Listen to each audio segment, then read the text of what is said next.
ସବୁ ସମ୍पर्କ ଭିତରେ ବନ୍ଧୁତା ଗୋଟେ ଏମିତି ସମ୍ପର୍କ ଯେଉଁ ସମ୍ପର୍କରେ କି ସ୍ୱାର୍ଥ ନଥାଏ। ସେମିତି ଜୀବନରେ ବହୁତ ସମୟ ଆସିଥାଏ, କିନ୍ତୁ ସ୍କୁଲ୍ ସମୟଟା ସତରେ ଅଭୁଲା ସମୟ। ସେହି ସମୟକୁ କେହି କେବେ ଭୁଲି ପାରନ୍ତିନି। ଆଉ ଜୀବନରେ ବହୁତ ସାଙ୍ଗ ଆସିଥାନ୍ତି, କିନ୍ତୁ ସ୍କୁଲ୍ ସମୟରେ ଏମିତି କିଛି ସାଙ୍ଗ ଆସିଥାନ୍ତି ଯେଉଁମାନଙ୍କୁ ଆମେ କେବେ ବି ଭୁଲି ପାରିବାନି। ତାଙ୍କ ସହିତ ବଣ୍ଡିଙ୍ଗଟା ନା ଟିକେ ଅଲଗା ପ୍ରକାର। ଆଉ ସେମାନଙ୍କ ସହିତ ତ ସବୁବେଳେ ରହିବା ପସିବୁଲ୍ ହେବନି। ତ ଯିଏ ଯୁଆଡ଼େ ଅଲଗା ଅଛନ୍ତି, କିଏ ବାହାରେ, ସବୁ ଝିଅମାନେ ସବୁ ତ ମ୍ୟାରେଜ୍ କରି ବାହାରେ ଅଛନ୍ତି, ଆଉ ପୁଅମାନେ ସବୁ ଜବ୍ କରିକି ବାହାରେ ଅଛନ୍ତି।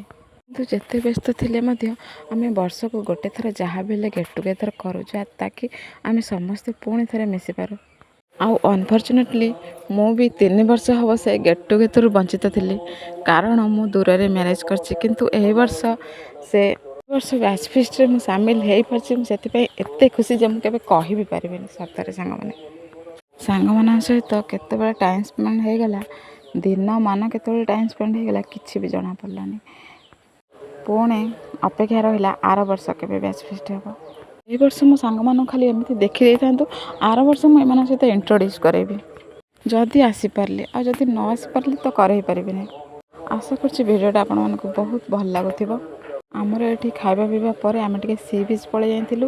ଟିକେ ଫଟୋ ତ ନିହାତି ଉଠିବ, ଏତେ ଦିନ ପରେ ମିଳାମିଶା ହେଇଛୁ ଯେହେତୁ ଫଟୋ ଭିଡ଼ିଓ ତ ନିହାତି ହେବ।